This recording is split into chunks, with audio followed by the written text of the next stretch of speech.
好，歡迎返嚟聽書有賞，我係滅書。今日我哋講第18章，當你會相信任何嘢。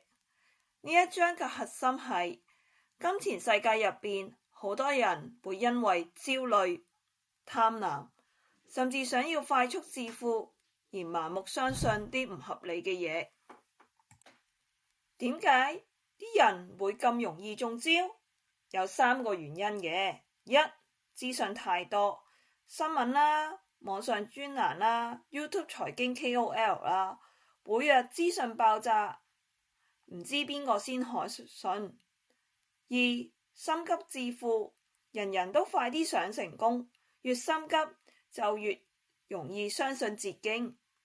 三、情緒主導，當市場升得快，會被貪婪沖昏頭腦，當跌得快就會被恐懼操控。常見有啲咩例子？投資騙局，有人承諾保證高回報、冇風險，但記住呢啲一定幾乎都係陷阱。明星效應，有名人、網紅話自己買咗某隻股、某隻幣，大家就一窩蜂跟。歷史重演，例如 .com 泡沫、虛擬貨幣暴升暴跌，好多人相信咗，今次唔同噶啦，結果都係輸晒。作者話，當人渴望某樣嘢嘅時候，就會選擇相信，即使證據唔合理。咁點樣先可以避免盲目相信？一、保持懷疑嘅精神，見到保證回報呢4個字就應該打醒12分精神。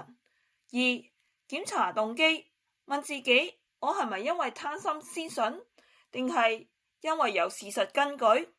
三、時間係最好嘅驗證，短期聽落天花亂墜嘅計劃，多數都係唔可靠，長期可以證明穩定先值得信。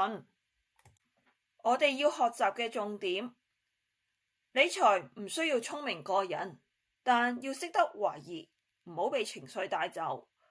如果件事聽落太完美，就通常就有問題噶啦。滅書小總結，第18章嘅精華係喺金錢嘅世界，焦慮同貪婪係會令你好容易相信荒謬嘅承諾。記住，保持冷靜，用常識檢測，唔好心急，先可以避開陷阱。